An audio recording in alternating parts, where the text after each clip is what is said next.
This is the Triratna Dharma training course for Mitras. If you haven't already viewed the introductory orientation session with the reference 1.1.0, please do. This is a non-professional recording fitted into my week as and when I'm able, so apologies for background noise. A PDF of the material can be found on freebuddhistaudio.com under the community section, and a hard copy is available on lulu.com. This project requires people to interact with the material and to ask questions in the comments. Once 5 questions have been asked, I will answer them in a separate video. It's helpful to me that you ask questions, as then I know that what I'm doing is enjoyed and being engaged with and of value, which is kind of why I'm doing it. If you'd like to join a weekly or fortnightly Zoom group, which I would highly recommend, please email me and I'll try and facilitate that as best I can. If you can make a regular donation, it helps me relieve the tension between spending my time on making content or spending my time in paid employment. It actually takes quite a long time to produce these. It's opened my eyes to just what is required. 1.1.3 The Buddha. The goal of Buddhism. Introduction. The first of the Buddhist refuges is the Buddha himself. In the next 4 parts of this course, we will be looking at the figure of the Buddha and explaining what it might mean to go for refuge to the Buddha, seeking to break through the strange and maybe alien words to the experience they point to. The Buddha's importance does not lie in who he was, it lies in what he was. Buddha is not a name, it's a title, meaning something like he who is awake. The Buddha's importance to Buddhists comes from the fact that he woke up. He reached a state which we call enlightenment. The Buddha is one who woke up out of the sleep-like state in which we exist to a true experience of reality. In the following text, Sangharakshita explains something of the meaning of the term enlightenment, telling us what it was that was so important about the Buddha. In the process, he clears up some common misunderstandings about the nature of the Buddha and his place in Buddhism. He also perhaps gives us a clue to how going for refuge to the Buddha can be a cure for our underlying dukkha, suffering or dissatisfaction, because this means committing ourselves to realizing our own spiritual potential, which is the only way to true happiness. The Ideal of Human Enlightenment. Text condensed from The Ideal of Human Enlightenment by Sangharakshita. Even people who do not know anything at all about the teachings of Buddhism will at least have seen an image of the Buddha. What does that image show? It shows a man in the prime of life, well-built and handsome. He is seated cross-legged beneath a tree. His eyes are half closed, and there is a smile on his lips. The figure conveys an impression of solidity, stability, and strength. It conveys an impression of absolute calm, absolute repose. But what attracts us most of all is the face, because this conveys something which is very difficult to put into words. As we look at it, perhaps even concentrate on it, we see the face is alive, that it is a light, and in that light we see reflected an unfathomable knowledge, a boundless compassion, and an ineffable joy. This, then, is the figure, the image of the Buddha, the enlightened one. Usually it represents the historical Gautama the Buddha, the founder of Buddhism, the great Indian teacher who lived approximately 500 years before Christ. But the figure also possesses a wider significance. It represents the ideal of human enlightenment. Human enlightenment is the central theme of Buddhism. It is what Buddhism is basically concerned with, both theoretically and practically. Indeed, it is what the Buddhist himself is basically concerned with. Therefore, in this lecture, we shall be trying to understand what is meant by enlightenment in general and, in particular, by human enlightenment. This raises 3 questions. 1. What is enlightenment or Buddhahood? 2. How do we know that this state which we call enlightenment is the ideal for man? And 3. Where does this ideal of enlightenment come from? Whence does it originate? What is enlightenment? Buddhist tradition speaks of enlightenment as comprising mainly three things. To begin with, enlightenment is spoken of as a state of pure, clear, even radiant awareness. Some schools go as far to say that in this state of awareness, the subject-object duality is no longer experienced. There is no out there, no in here. That distinction, that subject-object distinction as we usually call it, is entirely transcended. There is only one continuous, pure, clear awareness, extending as it were in all directions, pure and homogeneous. It is, moreover, an awareness of things as they really are, which is, of course, not things in the sense of objects, but things as transcending the duality of subject and object. Hence, this pure, clear awareness is also spoken of as an awareness of reality, and therefore also as a state of knowledge. This knowledge is not knowledge in the ordinary sense, not the knowledge that functions within the framework of subject-object duality, but rather a state of direct, unmediated spiritual vision that sees all things directly, clearly, vividly, and truly. It is a spiritual vision, even a transcendental vision, which is free from all delusion, all misconception, all wrong, crooked thinking, all vagueness, all obscurity, all mental conditioning, all prejudice. First of all, then, enlightenment is a state of pure, clear awareness, this state of knowledge or vision. Secondly, enlightenment is spoken of as a state of intense, profound, overflowing love and compassion. Sometimes this love is compared to the love of a mother for her only child. This comparison occurs, for instance, in a very famous Buddhist text called the Metta Sutta, the Discourse of Loving Kindness.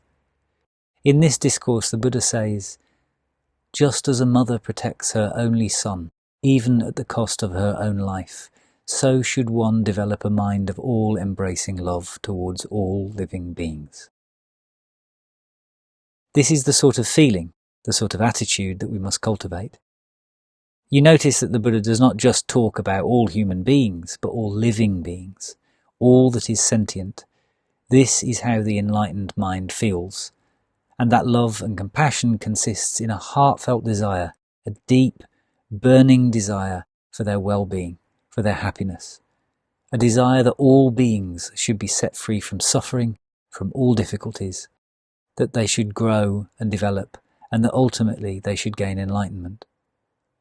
Love and compassion of this kind, infinite, overflowing, boundless, directed to all living beings, this too is part of enlightenment.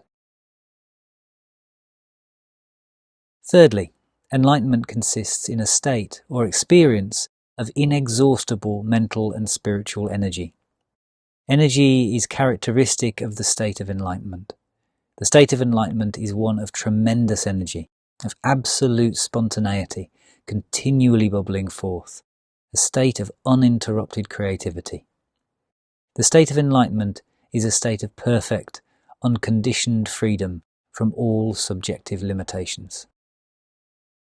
This, then, is how enlightenment is usually described. But of course, enlightenment cannot be really put into words or separated into parts. What really happens is that knowledge passes into love and compassion into energy, energy into knowledge, and so on. We cannot really split any one aspect off from the others. Nonetheless, we traditionally give this tabulated account of enlightenment to convey some hint of the experience, to give some little idea or feeling of what it is like. If we want to have a better idea than this, then we shall have to read, perhaps, some more extended poetic account, preferably one found in the Buddhist scriptures, or we shall have to take up the practice of meditation and try to get a glimpse of the state of enlightenment as we meditate. So when Buddhism speaks of enlightenment, of Buddhahood or nirvana, this is what it means. It means a state of supreme knowledge, love and compassion, and energy. How do we know that this state of enlightenment is the ideal for man? Before attempting to answer this question, we shall have to distinguish between two kinds of ideal: natural ideals and artificial ideals. A natural ideal is an ideal which takes into consideration the nature of the thing or the person for which it is an ideal.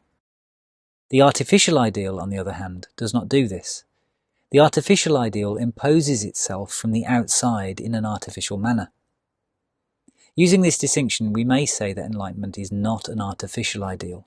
It is not something imposed on human beings from outside, something that does not belong to us or accord with our nature. Enlightenment is a natural ideal for man, or even the natural ideal. There is nothing artificial about it, nothing arbitrary. It is an ideal that corresponds to our nature and our needs. We know this in two ways.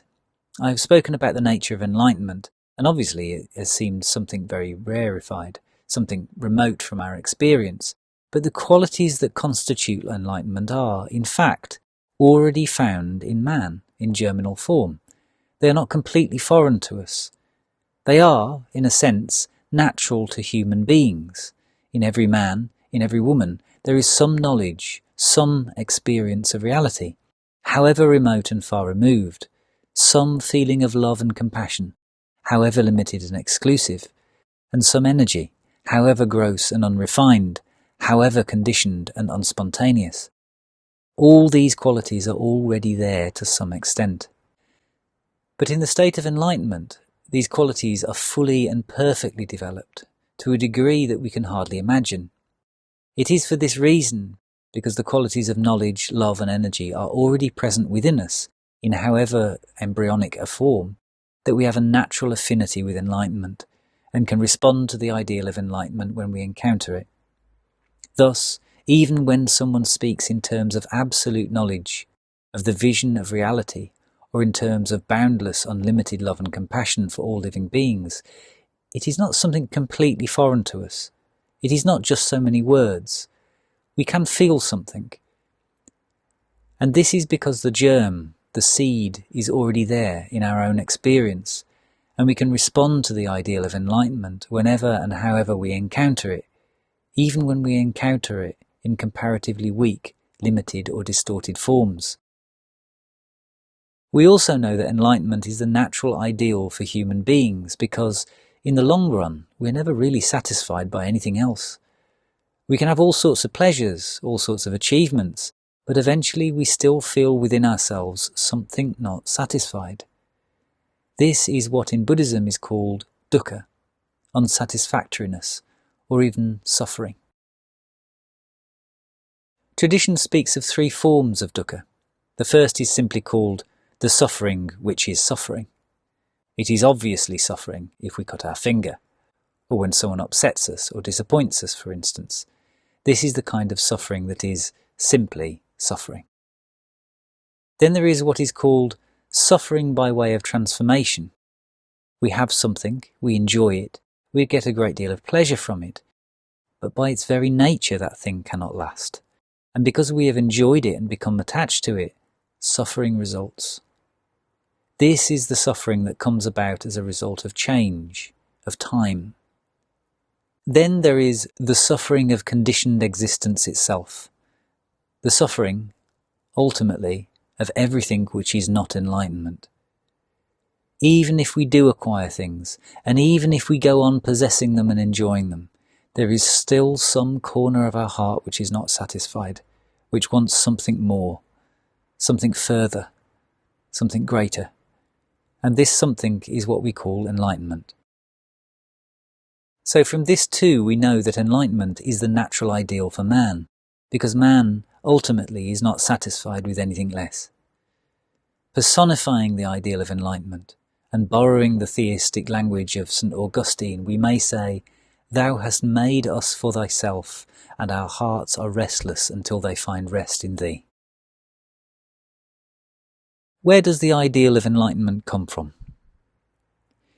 The ideal comes from human life itself. It comes from human history. It could not have come from any other source. The ideal for man, we may say, can only come from a human being, And if we look back into history, we can see various people who have actually achieved enlightenment, who have closed the gap between the real and the ideal. If we look back in history, we can see individuals who are living embodiments of the ideal.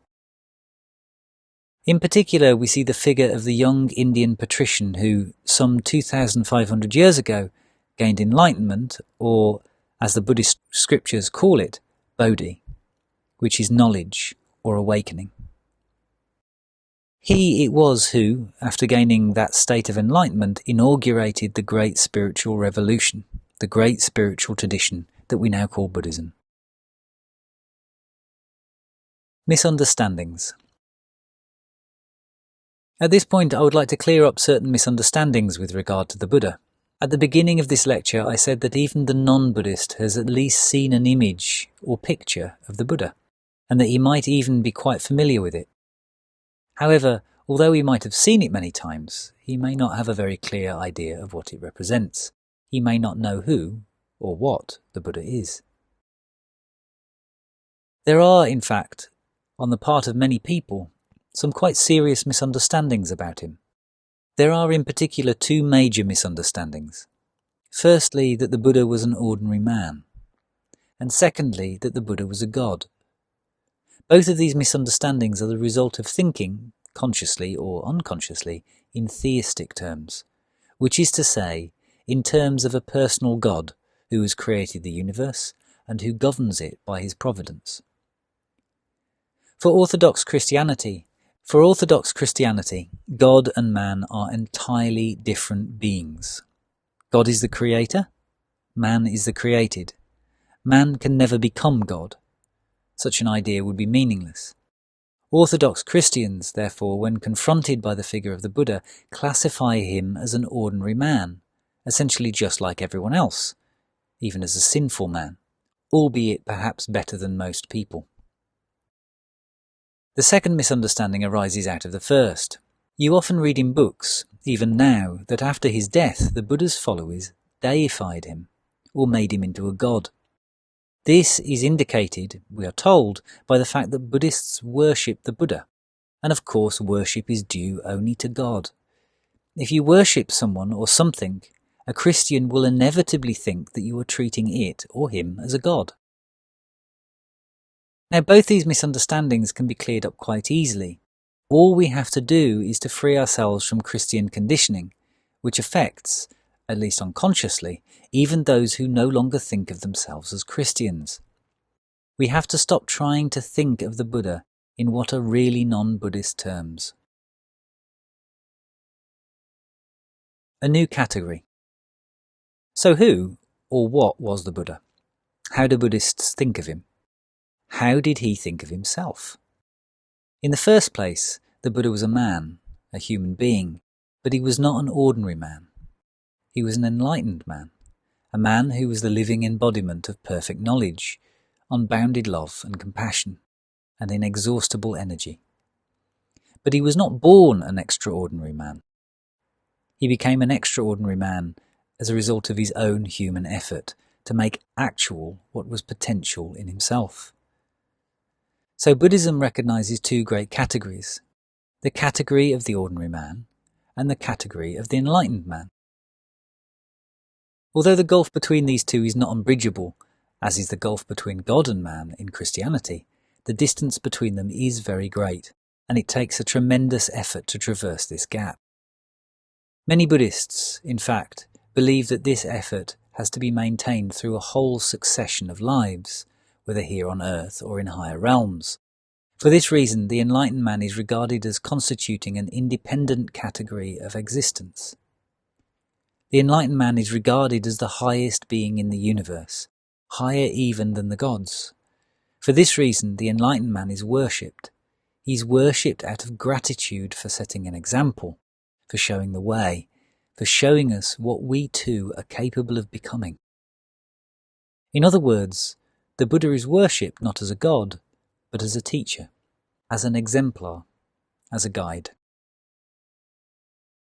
In this connection, Gautama the Buddha is often referred to as the elder brother of the world, or elder brother of mankind, because he has been born, spiritually, first, and we are born, spiritually, afterwards. Sometimes the Buddha is compared to the first chick to emerge from a clutch of eggs. This first-born chick starts to tap on the shells of the other eggs with his little beak, helping the other chicks to emerge. And so, we are told, the Buddha is like that first chick. He's the first to emerge from the shell of ignorance, the shell of spiritual darkness and blindness, and then he taps on our shells. He wakes us up with his teaching. He helps us to emerge. From all this we can see that the Buddhist conception of the enlightened man represents a category for which we have no equivalent in Western religious tradition. He is neither God nor man in the Christian sense. He is not even man without God, man left on his own without God. He is something in between and above. Perhaps we can best think of enlightened man in evolutionary terms. Man is the animal, but he is no ordinary animal. He represents a new category, an animal, but at the same time infinitely more than an animal. In the same way, a Buddha is a man, but he's not an ordinary man. He is an enlightened man. He too represents a new category of existence, a human being, but at the same time infinitely more than a human being, an enlightened human being, a Buddha. Conclusion. Let us conclude then, as we began, with the figure of Gautama the Buddha. He is seated under the Bodhi tree, just a few weeks after his great awakening. According to one of the oldest accounts, at that time he looked out over the world, over the whole of humanity with his spiritual vision, or what he called his divine eye. And as he looked out in this way, he saw mankind as a great bed of lotus flowers.